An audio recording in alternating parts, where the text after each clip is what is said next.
Okay, तो record हो रहा है, हम शुरू कर रहे हैं। एक बार मुझे और कंफर्मेशन मैसेज भेज देगा कि आवाज़ ठीक है और स्क्रीन दिख रही है। स्क्रीन दिख रही है। हमने क्या बात की अभी तक? ऑर्डर इंपॉर्टेंट है। Choose and arrange. आवाज़ आ रही तो ओके लिख के भेज दें ताकि मुझे दिख जाए। स्क्रीन में दिख रही है तो बता दें।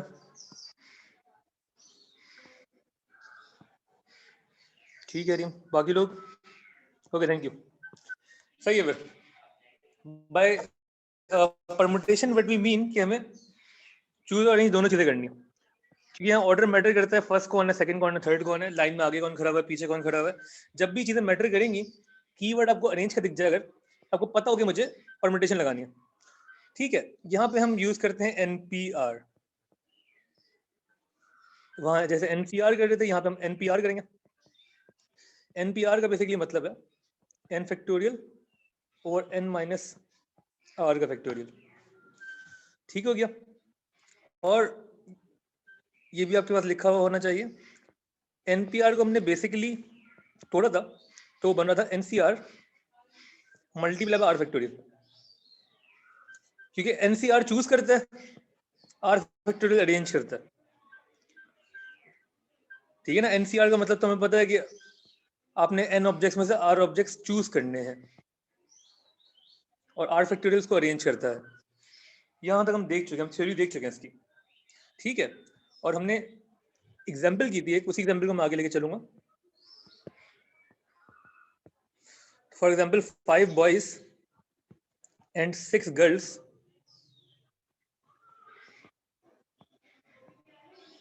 are to stand in a line.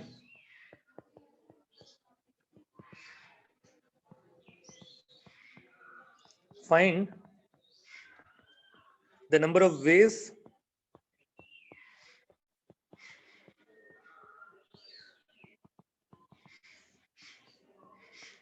this can be done if. Okay, अब if के बाद से हम पार्ट शुरू करेंगे डिफरेंट। हमने पहला पार्ट ये लिखा था, there are no restrictions.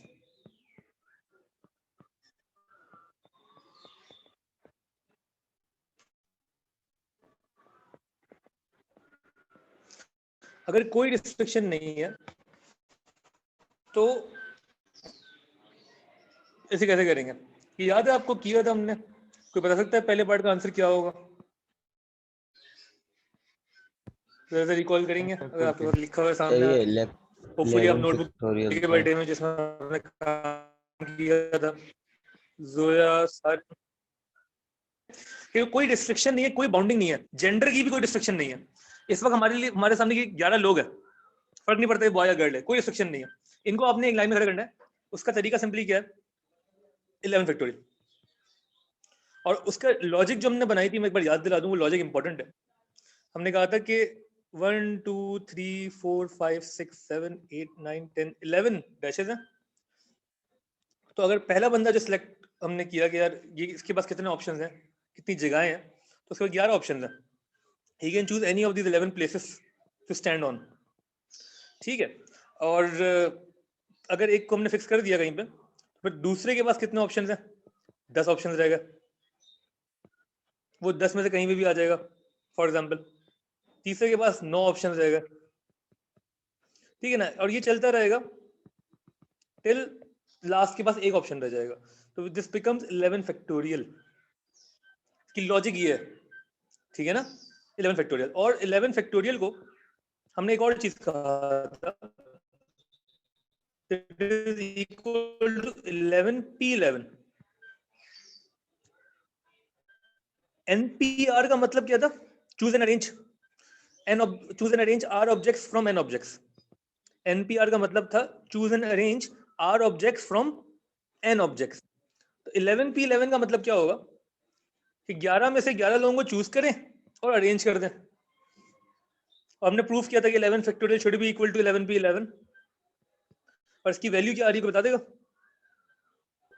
Sir? 39916800। इतने वेज हैं आपके पास 11 लोगों को खड़े करने के इन अ लाइन। इतने डिफरेंट वेज हैं। ठीक हो गया। 39 million ways, almost 40 million. तो एक तो ये कहानी हो गई. इसमें किसी को मसला तो प्लीज पूछ लें. और इससे ना आप एक चीज समझ लें कि अगर 4 लोगों को लाइन में खड़ा करना है तो उसका क्या ऑप्शन होंगे? 4 फैक्टोरियल. 3 लोगों को करना है 3, तो क्या होगा? 3 फैक्टोरियल. सही है ना? अगर टोटल 4 लोग हैं और उनको एक लाइन में खड़ा करना है तो 4p4 which will be 4 factorial. 6 लोगों को एक लाइन में खड़ा करना है तो 6p6 फैक्टोरियल. तो एक लाइन में खड़े करने के मतलब अरेंज करने का जो तरीका है वो r फैक्टोरियल है.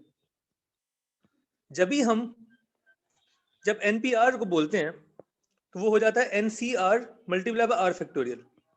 ncr होता है चूज करें और r फैक्टोरियल होता है अरेंज करें.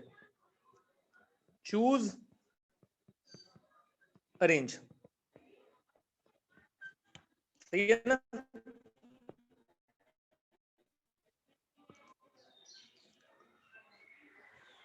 ठीक हो गया? यहां तक कोई मसला है प्लीज पूछ लें. ये इंपॉर्टेंट है, सारी चीजें समझ में आना. कुछ रिपीट करवाना है पूछ लें. कोई भी मसला है पूछ लें.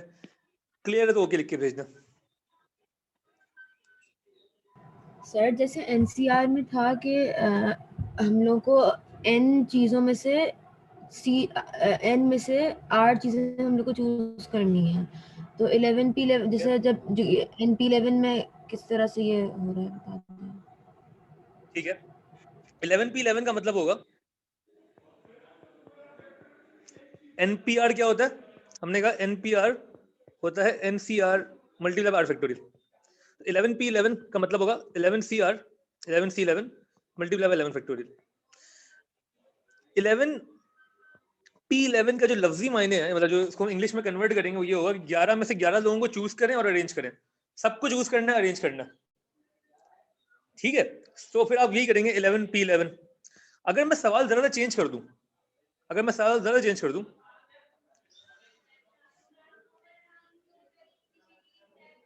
अगर मैं बोलूं 5 boys and 6 girl are to stand in a line, या इसकी जगह मैं सवाल थोड़ा चेंज कर दूं, मैं बोलूं कि भाई ये 5 बॉयज हैं 6 गर्ल्स हैं, देयर आर 4 स्पेसेस.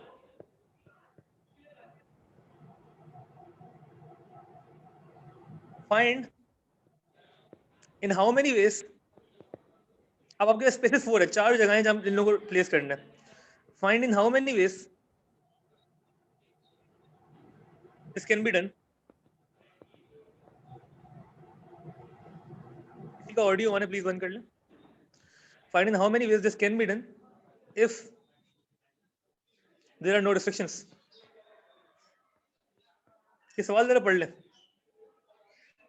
और दिस कैन बी डन मतलब find how many ways in which, मैं और उसको आसान कर देता हूँ, समझा देता हूँ. 4 of these 11 people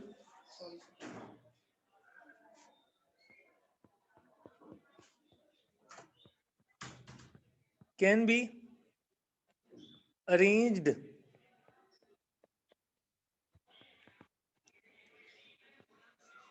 in a line. जी कैसे करेंगे ये, कोई बता सकता है?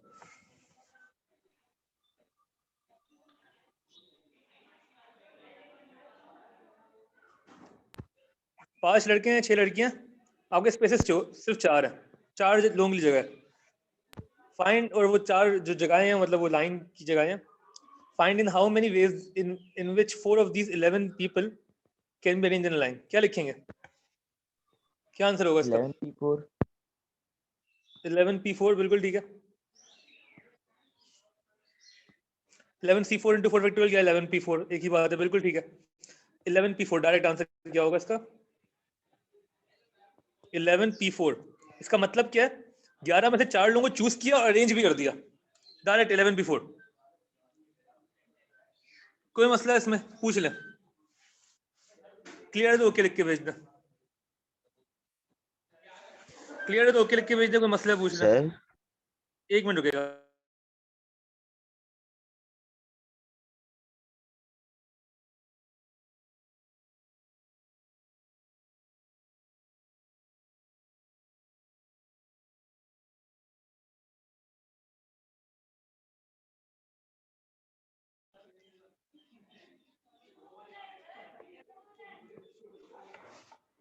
ओके ठीक है, बाकी लोग रिप्लाई करते हैं। जी सत्यान कुछ पूछ रहे थे, पूछ लें। सर मैं ये पूछ रहा था कि आइदर वी यूज 11p4 और वो जो आपने दूसरा वाला फॉर्मूला बताया था, या तो हम वो यूज करें, नहीं, आप या तो इसके 11 साथ p4 सकते फैक्टोरियल हैं, नहीं यूज करेंगे। देखिए या तो आप 11p4 कह सकते हैं, या आप बोले 11c4 इंटू 4 फैक्टोरियल। आप ये दोनों चीजें कह सकते हैं, ये बेहतर है डायरेक्ट 11p4। 11 में से 4 लोगों को चूज करना है, अरेंज करना है 11p4। आपको मतलब पता होना चाहिए इसका, आपको जो बेहतर लगे दोनों सही है। और सर वो जो दूसरा फॉर्मूला है वो विदाउट कैलकुलेटर के लिए, विदाउट कैलकुलेटर के लिए। नहीं, विदाउट कैलकुलेटर के लिए कोई नहीं है, विदाउट रिस्ट्रिक्शंस के लिए जो था पहले वाला, ये भी यही था ना कि 11 जगहें थी, 11 के लोगों को खड़ा करना, तो हमने कहा नहीं सर ये वाला नहीं, वो जो अपॉन में फैक्टोरियल होता है। 11p11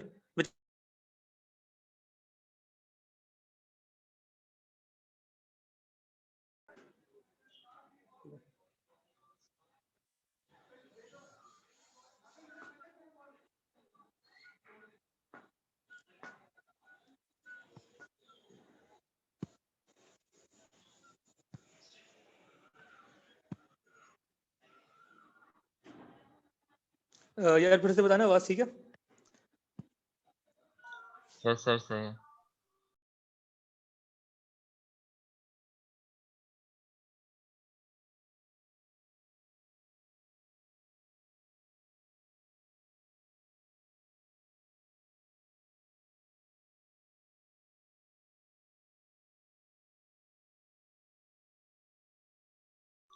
आवाज नहीं आ रही सर। जी अगर मैं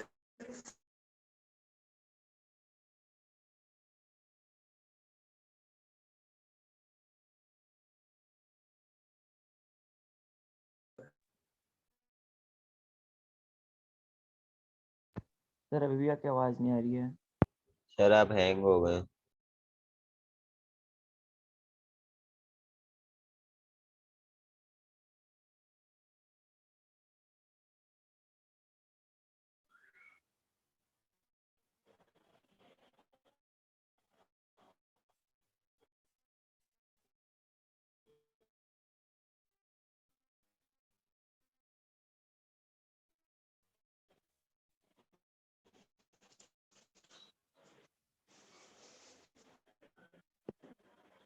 तकी जी मुझे बताएगा कि अगर मैं 4 की जगह 5 कर दूं तो आंसर क्या हो जाएगा।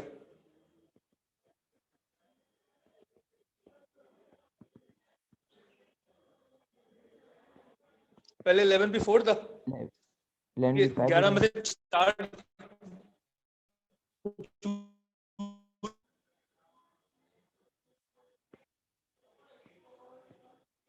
सर आवाज आपकी आ रही आवाज है। फिर दोबारा लैग। नहीं सर लैग सर हो रही आवाज है। बहुत अटक रही है।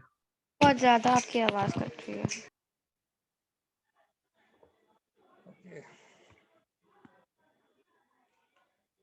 अब बताएं, अब ठीक है, अब ठीक है। Yes sir. ओके तो मैंने सिर्फ ये बोला बेटा कि अगर मैं यहाँ 4 की जगह 5 लिख दूं, यहाँ 4 की जगह 5 लिख दूं, तो मेरा सवाल आंसर क्या होगा। 11p5 11p5 सिंपल, मतलब कि अगर मुझे 11 को 11 में से 5 लोग चूज करने और अरेंज करना है तो 11p5 इज माय आंसर। बात समझ में आ रही है। 5 बॉयज और 6 गर्ल्स थे और मेरे पास 5 स्पेसेस थी।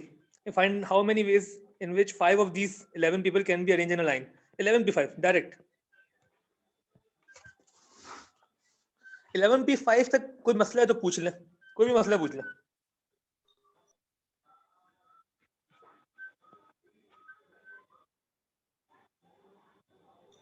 सर हम वो कब यूज करते हैं, वो 11p5 के आगे इज इक्वल टू लगा के 11 factorial upon 11 minus 5 factorial.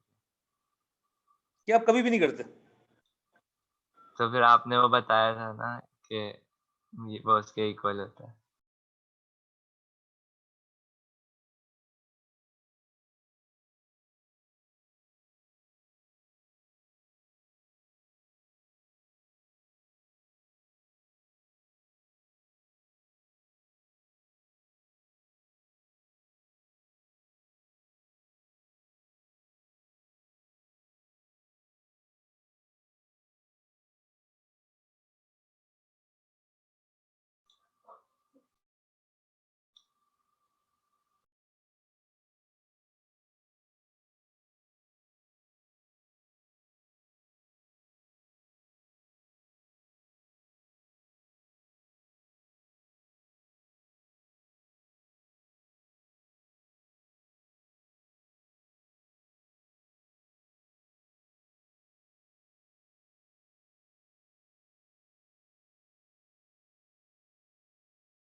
Okay, मैंने लोकेशन,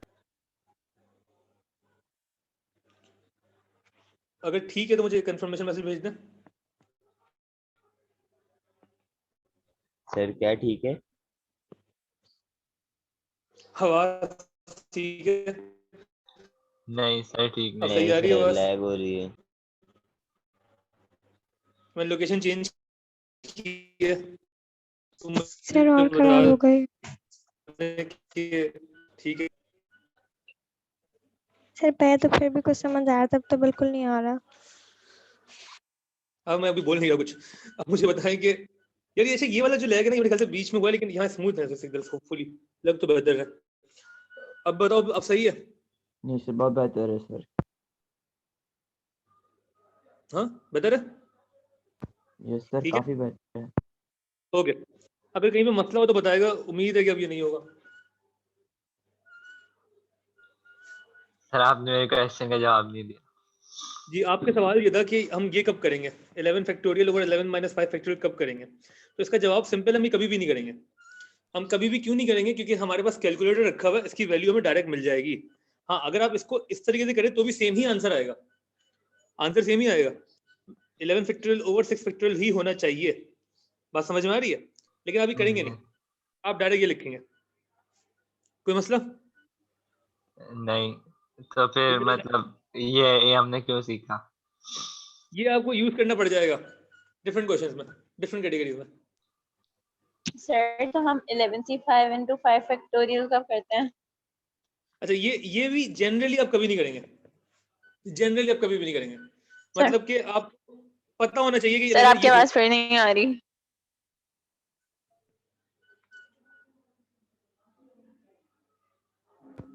क्लियर तो है यार आवाज। ठीक नहीं है बस, सही है सर। है ना? ओके, तो मैं क्या कह रहा हूँ कि 11C5 into 5 फैक्टोरियल जो है, ये भी आप जनरली कभी भी नहीं करेंगे, सिर्फ आपको पता होना चाहिए, आपको पता होना चाहिए। तो आप 11P5 डायरेक्ट लिख दें, सही आंसर। पता क्यों होना चाहिए? कुछ सवालों में जरूरत पड़ जाएगी, अगर वो सवाल में घुमाएगा तो आपको पता होना चाहिए। आपने डायरेक्ट क्या करना है, 11P5 लिख देना। इसकी वैल्यू बता दें क्या आ रही है। सर 7920। 20? सॉरी सर, वो 11P4 का है ये। सर 5544 554440। Sir okay, 554440 55,440। ठीक है, बिल्कुल ठीक है। अच्छा, होपफुली बेसिक समझ में आ रही है। Coming back to this question, वापस इस सवाल पर आ रहे हैं। इस सवाल की हमें 4-5 कैटेगरीज करनी है। ये मेन सवाल है कि हमें 11 की 11 को खड़ा करना है लाइन में, ठीक है? इसकी 4-5 कैटेगरीज कर लेंगे तो हमें परमुटेशन की बेसिक समझ में आ जाएगी इंशाल्लाह। आपको 11p5 का मतलब समझ में आ गया, 11p4 का मतलब समझ में आ गया। आपको ये पता चल गया कि अगर 11 के 11 लोगों को खड़ा करना है तो दैट वुड मीन 11p11, वो पूरा लिखें या 11 फैक्टोरियल लिखें, एक ही बात है। ठीक है, ये हम कर चुके हैं। अब हम इसी सवाल की जो पहला हमने पहली एग्जांपल थी, इसके और पार्ट्स कर रहे हैं। या कि पहली एग्जांपल थी, पार्ट 1 ये था कि देयर आर नो रिस्ट्रिक्शंस। अब हम रिस्ट्रिक्शन ऐड कर रहे हैं। ठीक है, इसका मैं पार्ट 2 लिख रहा हूं यहां पे।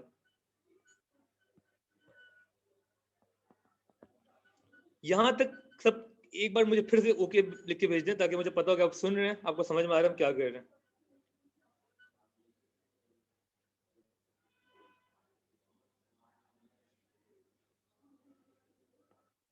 और मैं अब डायरेक्ट आंसर लिख रहा हूं, तो ये जो मैंने पूरी कहानी लिखी थी इसको हटा के आपको ये पता हो कि जब भी वो बोलेगा कि 11 में से 11 लोगों को खड़ा करना है या 10 में से 10 लोगों को खड़ा करना है, तो आपने सिर्फ सवाल देखते ही उसका आंसर लिख देना है 11 फैक्टोरियल।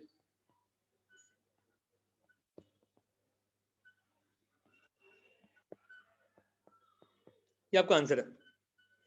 और 11 फैक्टोरियल की एक बार मुझे वैल्यू फिर से बताएगा, मैं बता चुका हूँ क्या वैल्यू थी। 39916 800। ठीक है, थैंक यू, ठीक हो गया। देयर आर नो रिस्ट्रिक्शंस, तो हमें समझ में आ गया, हमने डायरेक्ट लिखना है 11 फैक्टोरियल, ये हमारा आंसर आ गया। ठीक है, और इसकी मतलब क्या है वो सब हम देख चुके हैं। अब हम जरा सा रिस्ट्रिक्शन ऐड कर रहे हैं। पहली रिस्ट्रिक्शन हम ये ऐड कर रहे हैं, if boys are to stand together, सारे लड़के को हम एक साथ खड़ा करना है।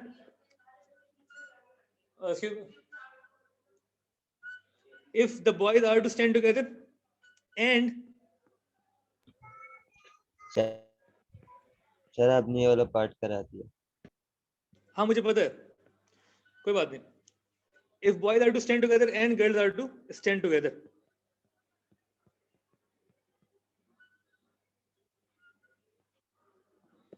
जी, पहला पार्ट ये था कोई रिस्ट्रिक्शन नहीं है। तो आपने बोला ये 5 लड़के और 6 लड़कियां नहीं है हमारे लिए, ये सिर्फ 11 लोग हैं, तो आपने बोला 11p11। Now there is a restriction कि 5 लड़के हैं, वो आपस में खड़े हो सकते हैं, उनके बीच में कोई लड़की नहीं आनी चाहिए। 6 लड़कियां, वो उनको एक साथ खड़ा करना है, उनके बीच में कोई लड़का ना हो। ठीक है, इसको हम कैसे डील करेंगे? 1 2 3 4 5, 5 जगहें हैं लड़कों के लिए। तो लड़कों को इसमें अरेंज करने के लिए हमारे पास कितने वेज हैं? 5 फैक्टोरियल। लड़कों के लिए 5 जगहें हैं, 5 लड़के हैं, 5 फैक्टोरियल। लड़कियों के लिए 6 जगहें हैं हमारे पास, 1 2 3 4 5 6। इनको आपस में अरेंज करने के लिए हमारे कितने तरीके हैं? 6 फैक्टोरियल। हमने सीखा अरेंज करने का सिंपल तरीका क्या? फैक्टोरियल लगा दें। 6 लोगों को लाइन में अरेंज करना है, 6 फैक्टोरियल। 5 लोगों को लाइन में अरेंज करना है, 5 फैक्टोरियल। ठीक हो गया। और मसला ये है कि ये जो 5 हैं, विच इज 1 ब्लॉक नाउ, और ये 6 जो हैं ये अनदर ब्लॉक है। ये 5 लड़के हैं जो आपस में 5 फैक्टोरियल तरीके से अरेंज हो सकते हैं। ये 6 लड़कियां हैं जो कि आपस में 6 फैक्टोरियल तरीके से अरेंज हो सकती हैं। उसके बाद हम ये देखेंगे हमारे पास 2 डैश और बन गए। एक बड़ा डैश ये बन गया लड़कों के लिए, एक और डैश बन गया लड़कियों के लिए। ये दोनों डैशेस आपस में फिर घूम सकते हैं कितने तरीके से? 2 फैक्टोरियल। 2 फैक्टोरियल। बेहतरीन। 2 फैक्टोरियल क्यों? क्योंकि ये 2 हैं, 2 डैशेस हैं तो 2 फैक्टोरियल। पहले हमारे पास 5 डैशेस से अंदर तो 5 फैक्टोरियल, यहाँ 6 डैशेस से तो 6 फैक्टोरियल। ठीक हो गया। जब भी इस तरीके की ग्रुपिंग आएगी, जब भी इस तरीके की ग्रुपिंग आएगी, आपने क्या करना है? आपस में घूम सकते हैं 5 फैक्टोरियल, ये आपस में घूम सकते हैं 6 फैक्टोरियल, और पूरा एक बड़ा डैश ये बन गया, पूरा एक बड़ा डैश ये बन गया। तो ये 2 डैशेस हैं तो 2 फैक्टोरियल। क्या आंसर आ रहा है इसका? 5 factorial multiply by 6 factorial multiply by 2 factorial. Sir 172800।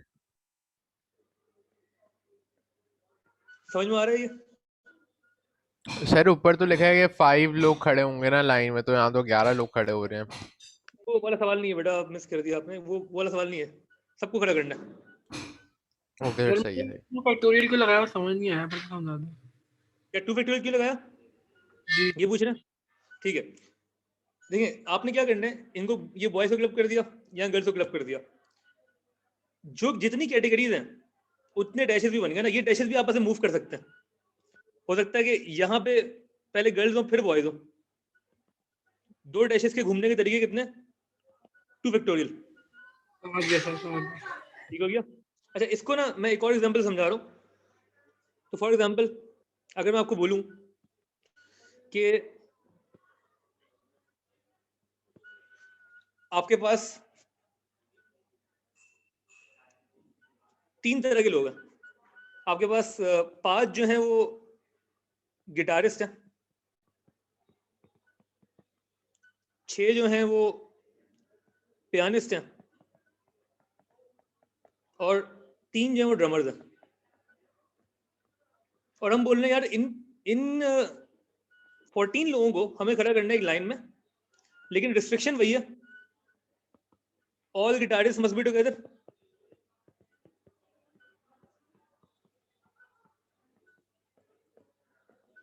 Guitarist आपस में एक साथ खड़े होंगे और इनकी पिक्चर खींचनी है हमें, और हम कह रहे हैं कि जितने पियानिस्ट हैं इनको भी एक साथ खड़ा होना है, मस्ट बी टुगेदर, और जो ड्रमर्स हैं उनकी भी ये सेक्शन है, they also must be together. तो वही सवाल है, वहां पे 2 कैटेगरीज थी, गर्ल्स और बॉयज, यहाँ में 3 कैटेगरी कर दी, गिटारिस्ट, पियानिस्ट एंड ड्रमर्स। तो अगर इसको सॉल्व करना है बिल्कुल इस तरीके से करेंगे। 5 गिटारिस्ट, इनके लिए 5 डैशेस है, 1 2 3 4 5। 6 पियानिस्ट, 1 2 3 4 5 6। 3 ड्रमर्स, 1 2 3।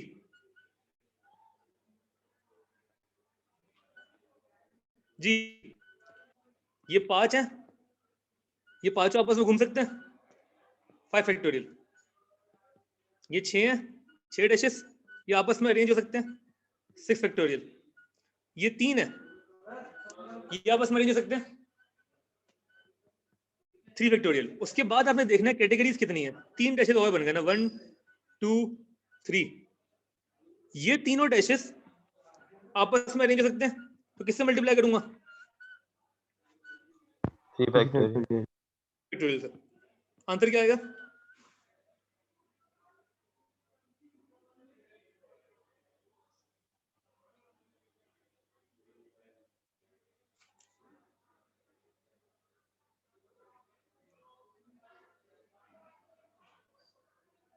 इसका आंसर बता दें। 3110400। बेहतरीन। ये समझ में आई एग्जांपल, ये एग्जांपल जिसके समझ में आ गई है एक ओके लिख के भेज दें, क्योंकि ये एग्जांपल बिल्कुल इसी तरीके से जो हमने यहाँ पे पार्ट 2 किया था ना, boys are to stand together, girls are to stand together. यहाँ हमने क्या किया, 3 कैटेगरी कर दी, गिटारिस्ट को साथ खड़ा करना है, पियानिस्ट को साथ खड़ा करना है, ड्रमर को साथ खड़ा करना है, तो 3 डैशेस बन गए आखिर में, इसलिए 3 फैक्टोरियल।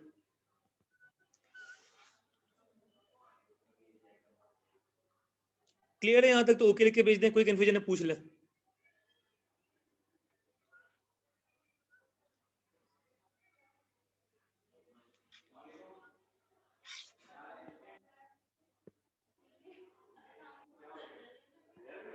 सर जी जितनी कैटेगरीज होती हैं उनका भी हम फैक्टोरियल लेते हैं।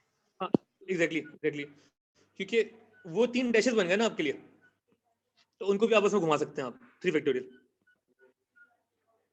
ठीक है, अभी तो हमने ये कहा था कि गिटारिस्ट यहाँ रखे थे, पियानिस्ट यहाँ रखे थे, और यहाँ ड्रमर्स रखे थे ना, तो ये मूव ऑन कर सकते हैं ना, हो सकता है पहले ड्रमर हो, फिर गिटारिस्ट हो, फिर पियानिस्ट हो, या व्हाटएवर। तो उसके जो तरीके टोटल जो बनेंगे वो 3 फैक्टोरियल तरीके बनेंगे। ठीक है, होपफुली समझ में आ रहे हैं यहाँ तक, ठीक हो गया। ओके अच्छा उसके बाद, अच्छा coming back to the main example. यार ये एग्जांपल जो है ना, इसको मैं बार बार कंटिन्यू कर रहा हूँ, क्योंकि और मैं इसी के साथ एग्जांपल कराता रहता हूँ। मतलब मैंने पहले पार्ट 1 कराया, पार्ट 1 को ज्यादा समझाने के लिए हमने एक और सवाल यहाँ पे देख लिया, ठीक है। फिर हमने पार्ट 2 किया इसका। पार्ट 2 को और बेहतर समझने के लिए हमने एक और एग्जांपल कर ली, वो ये थी, ठीक है। इसी में मैं पार्ट 3 ऐड कर रहा हूँ, इसी में पार्ट 3 ऐड कर रहा हूँ जो, क्योंकि और अगर आपको भूल रहे हैं तो आप बार बार सवाल लिख लें पूरा, कोई मसले की बात नहीं है। तो आपका सवाल जो है पार्ट 3 का वो बेसिकली क्या है, वापस वही बता रहा हूँ। आपके पास 5 बॉयज थे एंड 6 गर्ल्स थी। ये और इनको पार्ट आपने 2 नहीं होगा? जी क्या हुआ? नहीं पार्ट 3 है, पार्ट 1 था नो रिस्ट्रिक्शन, ठीक है। वही है पार्ट 3 वापस, फाइंड नंबर ऑफ वेज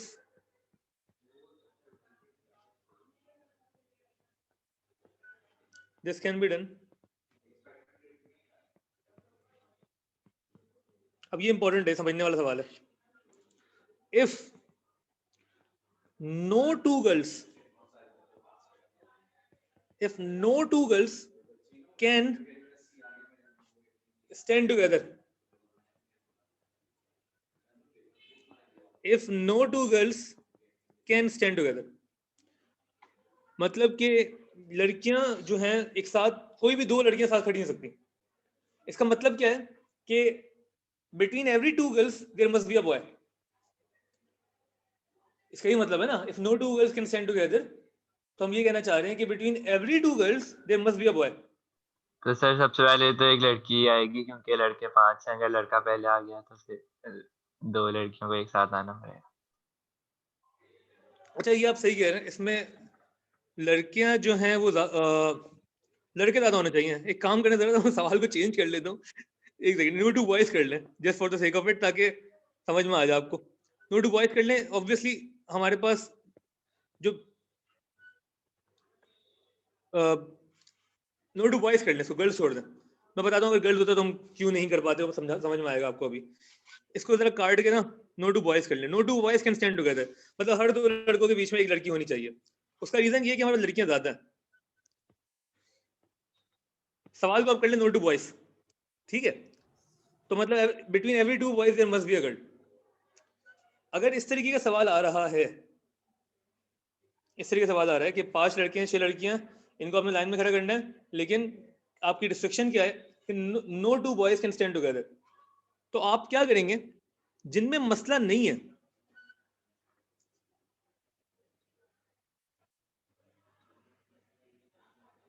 जिनमें मसला नहीं है उनको आप खड़ा कर लें पहले।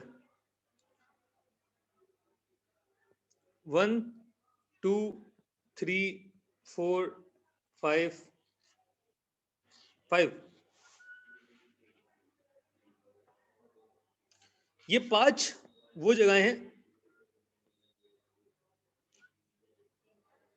5 6 लड़कियों में मसला नहीं है ना, जिनमें मसला नहीं है हमने बोला उनको पहले खड़ा कर लें। 6 लड़कियां, उनको हमने खड़ा कर लिया, ठीक है। पहला काम आपने क्या करना है कि जिनमें मसला नहीं है उनको आप खड़ा कर लें। तो यहाँ पे 6 लड़कियां आ जाएंगी जिनको कोई मसला नहीं है, ठीक है। अब बॉयज जो आपने खड़े करने, वो कितनी लोकेशन है आपके पास? हमने ये बोला कि जितनी हर 2 लड़कों के बीच में एक लड़की होनी चाहिए। तो आपके पास जो पॉसिबल ऑप्शन हैं वो ये हैं कि या तो यहाँ पे आप एक बॉय खड़ा कर लें, इसको मैं किसी और कलर से कर लेता हूँ ताकि जी, या तो यहाँ पे एक बॉय खड़ा कर लें आप इस पोजीशन पे। इस पोजीशन पे करेंगे तो उसके बाद एक लड़की है, या यहाँ पे कर लें, यहाँ भी बराबर में लड़की होगी, यहाँ पे कर लें, या यहाँ पे, या यहाँ पे, यहाँ। जितनी मैंने ब्लू लाइन बनाई है, इन सारी ब्लू लाइन में किसी भी जगह पे आप किसी लड़के को खड़ा करेंगे तो उसके बराबर में एक 2 लड़कियां हैं, उसके बराबर में कोई लड़का नहीं है। तो if this is true then no two boys are standing together, ठीक है। मैं रिपीट करता हूं इसको। हमने क्या किया? हमने ये बोला जिनमें मसला नहीं है उनको पहले आप खड़ा कर लें। मसला किन में नहीं है? गर्ल्स में नहीं है, ठीक है ना। मसला बॉयज के साथ है, no two boys can stand together. तो जिनमें मसला नहीं है उनको आप खड़ा कर लें। 1 2 3 4 5 6 लड़कियों को हमने खड़ा कर लिया, ठीक है। अब यहाँ पे हर पोजीशन पे हम कह रहे हैं कि एक लड़की है,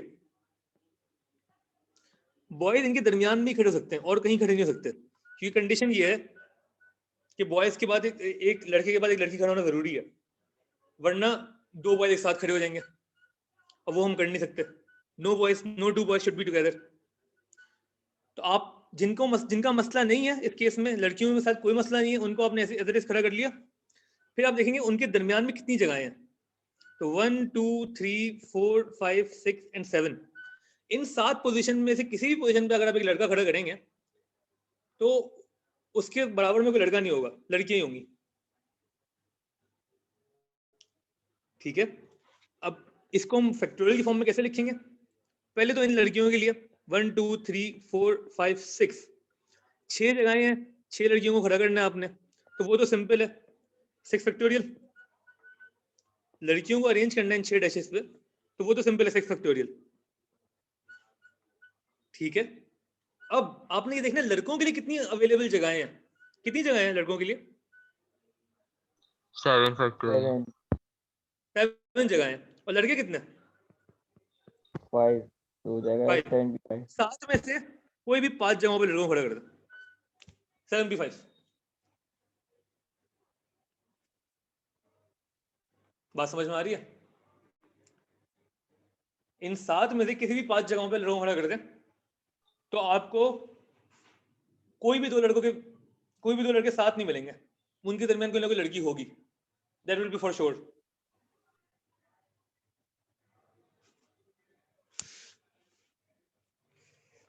आंसर क्या आ रहा है इसका? सर ये वापस समझा दें ये वाला, ये Okay. 6 फैक्टोरियल into 7p5 वाला। ठीक है, मैं रिपीट कर रहा हूं। जब भी ऐसा केस आएगा आपके पास, ये केस है पूरा, जहां वो बोलेंगे भाई इस कैटेगरी के 2 लोग साथ खड़े हो ही नहीं सकते, ठीक है, तो हमें पता है कि लड़कों को साथ खड़ा करेंगे तो वो पता नहीं क्या करेंगे, तो हमें लड़कों को साथ नहीं खड़ा करना, इनके दरमियान में एक ना एक लड़की होना जरूरी है।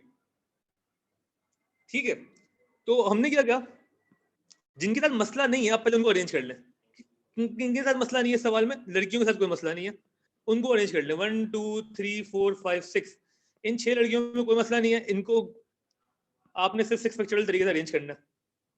ठीक है, मसला किनके साथ है? लड़कों के साथ। तो आप देखें लड़कों को कहाँ खड़ा कर सकते हैं, तो वो कितनी जगह है? 1 2 3 4 5 6 7, इन डैशेस के दरमियान में खड़ा कर सकते हैं आप। ठीक है, ये हमेशा 1 मोर आएगा, 6 डैशेस है तो 7 लाइंस बनेंगी, 7 डैशेस है तो 8 लाइंस बनती। मैं भी एक दो एग्जांपल और कराता हूँ, समझ में आएगा। अभी के लिए इस पर्टिकुलर एग्जांपल में वी हैव 7 स्पेसेस, 3 4 5 6 7, इन 7 में से किसी भी जगह पे अगर आप एक लड़के को खड़ा करेंगे तो उसके बराबर में 2 लड़कियां होंगी। ठीक है ना, उसके बराबर में 2 लड़कियां होंगी, तो कोई टेंशन नहीं होगी आपको। ठीक है ना, उसके दोनों साइड पे लड़कियां होंगी, और कोने पे खड़ा तो एक साइड पे लड़की ही होगी। ठीक हो गया? सर ये जो 2 बॉयज की बात कर रहा है, इसका मतलब कि 2 स्पेसिफिक बॉयज तो नहीं है ना, हर 2 लड़के पूरे नो सब। Two boys, no two boys, no two boys का मतलब क्या? कोई भी 2 लड़के ऐसे नहीं हो सकते। अच्छा, स्पेसिफिक नहीं बोल रहा, सबकी बात कर रहे हैं ना? नहीं नहीं, अब स्पेसिफिक तब होता, वो कहता इफ 2 ऑफ द बॉयज, अगर बोले 2 of the boys can not stand together, तो हम कहते हैं अच्छा इन 7 में, इन 5 में से 2 लड़के ऐसे हैं जो साथ खड़े नहीं हो सकते। अभी ऐसा कोई चक्कर नहीं है, स्पेसिफिसिटी नहीं है, वो सिंपली क्या कह रहा है, कोई भी 2 लड़के साथ खड़े नहीं हो सकते। If none of the boys, no two boys, no, कभी कभी वो नो टू बॉयज आपको यूज करेगा एग्जांपल में पास हो, कभी बोलेगा none of the boys, if none of the boys, same चीजें हैं ये, कैन स्टैंड टुगेदर। आपने क्या करना है, जिसके साथ मसला नहीं है उनको खड़ा कर लिया आपने, 1 2 3 4 5 6, और फिर देखना इनके दरमियान में कितनी जगहें हैं, तो वो 7 जगहें हैं, वो हमने देख लिया, 1 2 3 4 5 6 7।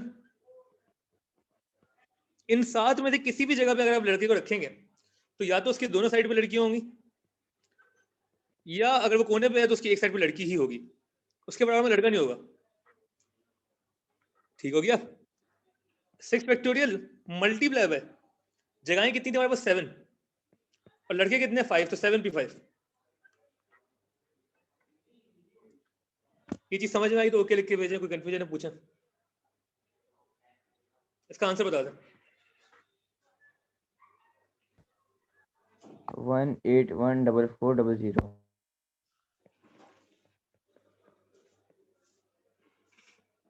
फॉलो कर रहे हैं? अब मैं इसी को थोड़ा चेंज कर रहा हूँ एग्जाम्पल को, ताकि आपके बिल्कुल क्लियर हो जाए। इस बार हम कर देते हैं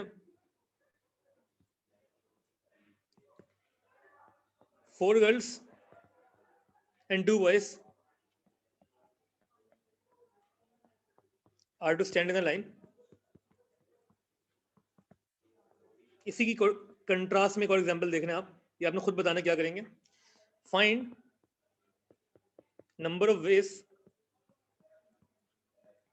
this can be done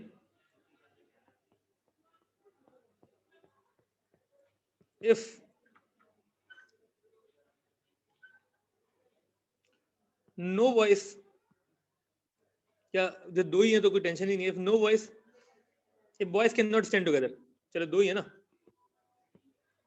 if boys cannot stand together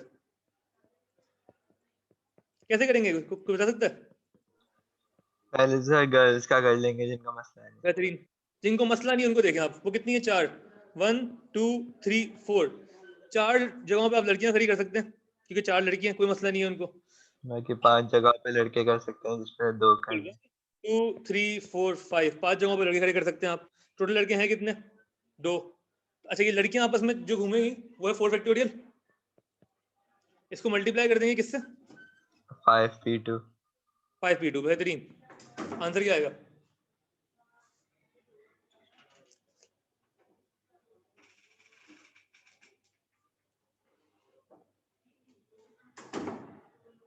जी 480। ये समझ में आ रही है बात? ये एग्जांपल क्लियर हुई है? कोई मसला पूछ ले, क्लियर तो ओके लिख के भेज दे।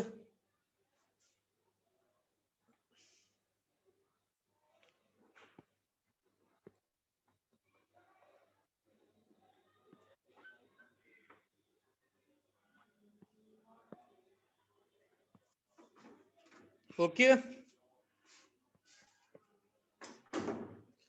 ठीक है, सही है। हम कल कंटिन्यू करेंगे इंशाल्लाह। आपने करना क्या है कि आपने इसको रिवाइज करके आना जरा सा, जितना हमने लिखा है अभी तक, ठीक है। इसकी कैटेगरीज जो हैं वो हम कल डिस्कस करेंगे, कल की क्लास इंपॉर्टेंट है परमुटेशन के लिए। और काम लेके आना, अपना काम मैंने देखना आपका, ठीक है। P1 वाला काम लेके आना। ओके देन, इसको हम कल कंटिन्यू करेंगे इंशाल्लाह। क्लास हम यहीं पे खत्म कर रहे हैं। थैंक यू, आज अल्लाह हाफिज़। क्लास, जी जी बोले बोले। हाँ रिवाई क्लास है ना? जी, एक्स्ट्रा क्लास है हमारी 2 बजे। 2 बजे ना, कितने बजे? हाँ ओके, अल्लाह हाफिज़। अल्लाह हाफिज़।